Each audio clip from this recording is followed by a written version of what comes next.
Bom dia, boa tarde, boa noite, boa madrugada. Eu sou o professor Kleber Caverna e trouxe aqui um tema bacana, né? Interessante para você poder ter uma ideia na sua redação ou também questões de atualidades que possam cair em concurso ou até mesmo no vestibular, ok? E o primeiro tema que eu coloco aqui são os impactos da inteligência artificial e a ética no seu uso. Esse é um tema interessantíssimo. E aí eu dividi em três tópicos: princípios fundamentais da IA e a ética, os principais desafios atuais que nós temos com relação à IA e, por fim, as boas práticas para o usuário final, que são as recomendações da Unesco, né, lá da ONU, ok? Então, bom, vamos falar. Se você gostar, deixa o sininho. Se você já é inscrito, beleza? Se não, se inscreva. Mas assim, só se você gostar mesmo que deixa o sininho. Aí eu vou gostar de saber. Você pode até deixar opinião, acrescentar alguma coisa, tá ok? Então vamos lá. O tema então é o impactos da inteligência artificial e a ética do seu uso. Bom, vamos começar pelos princípios. Princípios fundamentais da IA ética, uma IA ética. São 4 princípios. O primeiro é a transparência e explicabilidade, melhor dizendo. Bom, e tudo que a gente faz tem que ser transparente. A gente tem que mostrar para o que a gente está usando, de onde que a gente veio, essas coisas todas. Então, assim, o usuário e os sistemas que são utilizados devem saber que aquela informação que você está dando, ele tem que ter a transparência de saber que é com a ajuda da inteligência artificial. Por exemplo, um dia desse eu precisei de fazer uma homenagem pelo aniversário da minha mãe. E eu queria fazer uma mensagem para ela envolvendo coisas do universo. Aí eu fui, dei o nome dela, né, o que eu queria e tal, e falei para IA. E aí ela fez. Aí ela fez um poeminha e eu coloquei, ficou muito bonito. Coloquei a foto dela. Mas você vê, não fui eu que fiz, eu dei as ideias. Mas a inteligência artificial que fez para mim. Quer dizer, eu fui transparente. Então, tanto usuários e sistema devem saber quando estão interagindo com a IA, né? Porque, às vezes, se isso aí ficar meio escamoteado, você não sabe se é uma pessoa ou se é um robô, né? Se é uma pessoa ou se é uma inteligência artificial que está tomando essas decisões. Então, transparência e explicabilidade. O segundo tópico: privacidade e proteção de dados. Bom, isso aí não precisa falar. Para tudo que a gente faz tem que ter uma certa privacidade, né? Tem coisas que a gente não coloca. E claro, eu não vou colocar meus dados. Eu não vou expô-los a todos, porque eu corro risco de uma pessoa de bem ver, mas eu corro risco de também encontrar pessoas que querem fazer o mal, encontrar aqueles dados lá e usar ele de forma indevida. Então, assim, respeita a legislação, como a LGPD, que é a Lei Geral de Proteção de Dados Pessoais, quer dizer, eu tenho que respeitar isso, né? Para proteger informações sensíveis contra vazamentos ou usos indevidos. Por exemplo, um dia desse eu tive que postar uma foto do meu carro, né? Que eu queria mostrar não sei o que, a coisa do carro. Aí aparecia um pedacinho a placa dele. Ora, eu tive que borrar a placa, porque se eu coloco a placa, eu estou dando de graça para uma pessoa mal intencionada o carro, o tipo de carro, a cor dele, a placa dele, e aí a pessoa pode fazer um monte de coisa de errada com isso. Então, assim, eu tenho que ter uma certa privacidade e tenho que proteger ao máximo os meus dados. Então, respeita a legislação, tá? No caso aí, a Lei Geral de Proteção de Dados Pessoais.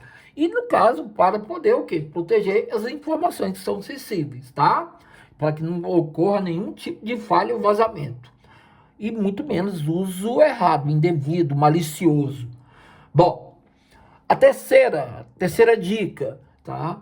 Mitigação de vieses. Olha só, garantir, né? Permitir que os algarismos não reproduzam, tá? Ou simplesmente ampliem preconceitos, tá? Que pode ser de raça, de gênero, sei lá, de cor, de classe, essas coisas todas. Eu tenho que procurar diminuir ao máximo qualquer coisa que leve a um tipo de classificação que denigra a imagem da pessoa, se ela é gorda, se ela é negra, se ela é branca, se ela é alta, se ela é baixa, se ela é homem ou se é mulher, se é uma pessoa rica ou uma pessoa pobre, não importa. Eu tenho que tomar cuidado, porque conforme o texto que eu fale, o que eu escreva, eu posso estar dando ênfase a uma determinada coisa e aquilo ali não ser legal. Por exemplo, eu tenho uma foto que tem várias pessoas, aí tem uma pessoa gordinha, eu vou e comento, todo mundo aqui tá aqui, mas aquele ali é muito gordo. Olha, mano, eu já estou desclassificando a pessoa e discriminando-a. Eu estou usando uma gordofobia e eu não posso estimular esse tipo de comportamento. É isso que ele está falando, mitigação de vieses. E o quarto, tá? Responsabilidade humana, tá? A responsabilidade final pelas ações e resultados deve sempre recair, tá, sobre os humanos. Ou seja, uma IA sozinha não é capaz de reproduzir alguma coisa. Ela faz o que a gente manda, o que a gente dá as dicas. Não sei, pode ser que no futuro isso possa acontecer. Porque a inteligência artificial ela vai ganhando inteligência até que ponto que ela pode ultrapassar até o próprio ser humano. Mas a gente tem que ter muito cuidado com isso. A gente lembrar sempre que uma coisa que vai na internet ou que vai pela inteligência artificial ou qualquer coisa que seja assim, por trás está a gente. Está o nosso princípio, está a nossa maneira de pensar. Por exemplo, igual isso aqui, ó, mitigação de viés. Eu posso fazer alguma coisa aqui que seja maldosa. E essa coisa é responsabilidade de quem? Da IA? Não, ela recebeu os dados. Agora, eu estou sendo maldoso de fazer um determinado comentário e a IA está sendo minha ferramenta para poder potencializar isso. Então, tem que tomar cuidado. Então, os resultados devem sempre recair sobre humanos, validando criticamente as respostas geradas pela máquina. Porque muitas vezes a máquina dá uma resposta. Mas essa resposta, muitas vezes, ela tem que ser trabalhada, tem que ser observada. Pode ser que ela seja preconceituosa, não que a máquina seja, ela não é, muito pelo contrário, mas ela pode, da maneira como ela coloca, pode parecer que ela está muitas vezes saindo um pouquinho do tom. Então, na verdade, a gente está sempre de olho, tem que estar sempre de olho, né, no que se colocado na internet, com a inteligência artificial principalmente, ok? Bom, o segundo ponto são os desafios atuais da inteligência atual, a inteligência artificial, né? Na atualidade, quais são os desafios para isso? Eu coloquei aqui 3 desafios. Primeiro, propriedade intelectual e plágio. Cara, qualquer coisa que a gente faz na internet, algumas coisas que a gente que cria, outras coisas a gente observa e melhora. Agora, se você pega uma frase todinha de alguém, ou de um livro, ou de uma citação, e não coloca de quem que veio aquilo, você está se apoderando de algo que não é seu e está sendo, com certeza, uma pessoa que está fazendo plágio. Né? Você está... nesse caso, você tem que observar a propriedade intelectual, tá? O uso de textos, fotos, artes, músicas, e sem atribuir de onde que ela veio, né? Ou verificar a sua originalidade, a gente tem que prestar atenção em tudo isso. Então, propriedade intelectual e plágio, uso de textos ou artes sem a devida atribuição ou verificação de originalidade.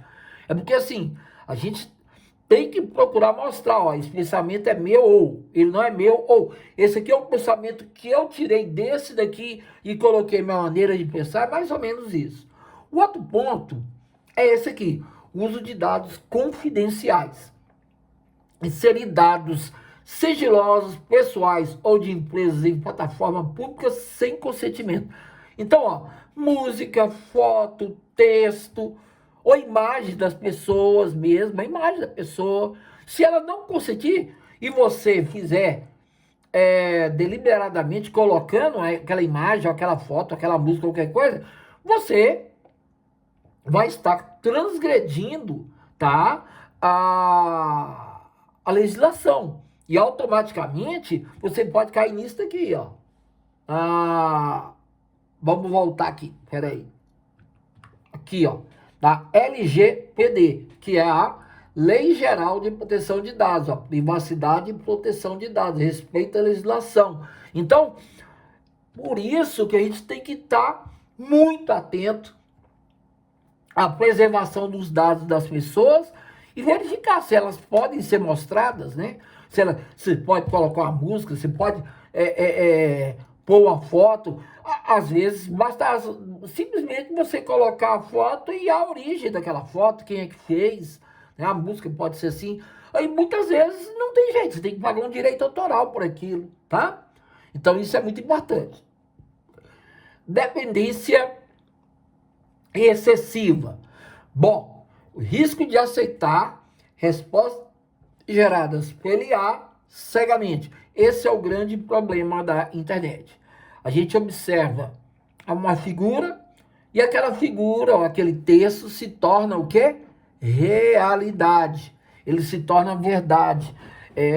A pessoa muitas vezes nem procura saber se aquilo ali é uma inteligência artificial que fez, ou que foi manipulado, ou que tem alguma coisa aí que não está batendo, tá? Então a gente tem que olhar, mas nunca cegamente, sem questionar os erros, né, cegamente, ou alucinações, ou seja, informações falsas criadas pela ferramenta.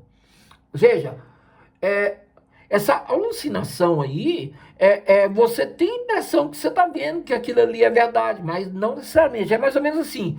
Digamos que você encontre uma reportagem dizendo assim, ó, o planeta Terra está sendo invadido por extraterrestres e eles já ocuparam Nova York. Aí tá lá, você vê a manchete, você vê lá o nome escrito em cima, você vê a foto de Nova York, você vê a invasão, tudo parece que é de verdade. Mas, na verdade, foi a IA que montou aquilo. Você deu os dados para ela, ela montou, e você está vendendo aquilo como uma coisa que está acontecendo. E a outra pessoa do outro lado, muitas vezes, por preguiça, por alienação, desconhecimento, ou por não entender muito o que está acontecendo mesmo, ele acaba falando, nossa, então, aí você é facilmente manipulado. Esses são os fake news. Você encontra isso na economia, na política, na parte meio ambiente. Você encontra isso na música, em mil coisas. Então tem que ter muito cuidado. Bom, então essa dependência excessiva deve ser na dependência, mas não excessiva. Você não pode ficar à mercê de tudo quanto é coisa com relação a inteligência artificial. Isso vale também em casa, né? Você pega lá, ó, sei lá, um site que tem inteligência artificial com determinada resposta, aquilo ali virou lei. Você nem vai questionar se o que está sendo colocado tem alguma coisa que você desconfia, que pode ser que esteja errado e tal. Então você tem que sempre checar a fonte, tá? E por fim, as boas práticas para o usuário final, tá? Recomendações da Unesco, que é ligado à ONU, Organização das Nações Unidas, tá? Primeiro, são 4 orientações que ela dá. 1, verifique sempre. Eu já comentei. A gente tem que sempre verificar os dados que são colocados pela IA. Nunca utilize dados da IA sem saber se eles são verdadeiros, tá? E não aceite eles como sendo verdades absolutas. Sempre fique com o pé atrás e questione. Até no jornal. Um jornal que que é de papel, ou o jornal da televisão, lá no Jornal Nacional, por exemplo. Muitas vezes o repórter fala alguma coisa, tanto no jornal escrito como falado lá, que na verdade não é bem daquele jeito, mas é colocado e a gente acaba acreditando que é jornal. Então assim, será que tudo que aparece no jornal é verdade? Tá? Eu escutei um dia um jornalista da Globo dizendo assim, teve uma tromba d'água gigantesca na Chapada dos Veadeiros e andou matando muita gente. Pô, legal. Só que tem um detalhe, eu sou geógrafo. E tromba d'água, tá? Tromba d'água só vai ocorrer, geralmente, ou tem ou um lago, ou um rio muito grande, ou então à beira do mar. Que aí ele nasce nessa água, tá? Como se fosse um tornado, um redemoinho, e aí ele pode até migrar para o continente. E quando ele chega no continente, ele vai despejar aquela água todinha. Isso é tromba d'água. Isso é tromba d'água. Aquilo que você vê acontecendo na Chapada dos Veadeiros não é bem tromba d'água. Tá? A gente fala tromba d'água porque já virou, né? Mas, na verdade, choveu bastante numa área que tem um vale, e nessa cabeceira os rios foram enchendo de uma hora para outra, eles encheram tão rápido e vieram descendo. E a pessoa que está naquele rio, naquele local lá, de uma hora para outra, ela vê aquela água toda chegando uma vez. Se ela não der bobeira, ela vai ser arrastada. Isso é tromba d'água para a imprensa. Agora, para a geografia, isso aí é, na verdade, o quê? Uma enchente, né? Na cabeceira do rio, alguma coisa assim. Ok?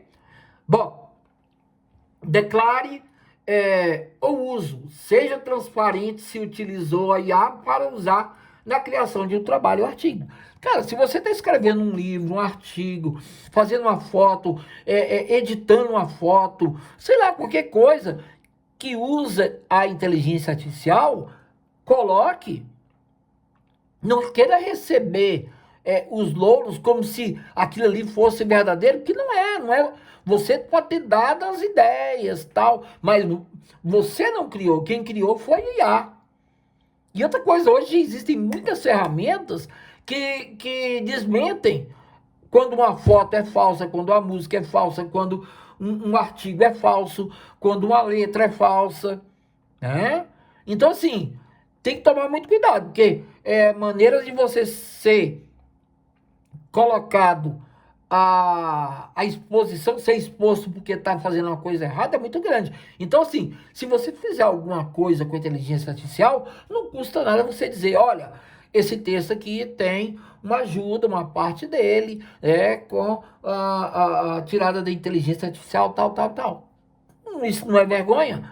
Vergonha é quando você é permitindo. E tem um ditado que fala, se eu enxerguei tão longe, foi porque subi nos ombros de gigantes. Então, assim, se eu conseguir fazer um determinado artigo, que eu estava tendo dificuldade e a IA me ajudou, não é vergonha a IA ter me ajudado. Eu subi nos ombros de gigantes porque ela trouxe tudo que ela sabia sobre aquilo, e mais o que eu coloquei, ela foi e criou algo ali. E você pode, de repente, se inspirar no que está escrito e colocar, ou então coloca o que ela falou, mas especifica. Bom, proteja a privacidade. Aí, de novo, eu quero lembrar, né? Jamais insira dados sensíveis, tá? Senha ou informações sigilosas em plataformas abertas de IA. Se você colocou na internet, já era. Uma vez na internet, uma vez já, vamos dizer assim, é do mundo.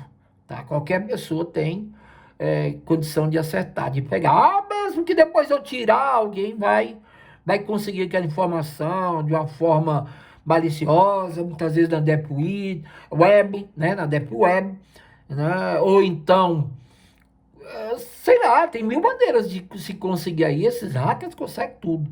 Então, muito cuidado, né? Proteger a privacidade. E por fim, utilize como assistente. Então a gente tem que utilizar a IA como uma ferramenta de auxílio, de suporte, de ajuda, e não como sendo a ferramenta final, aquela que vai dizer tudo. Tá?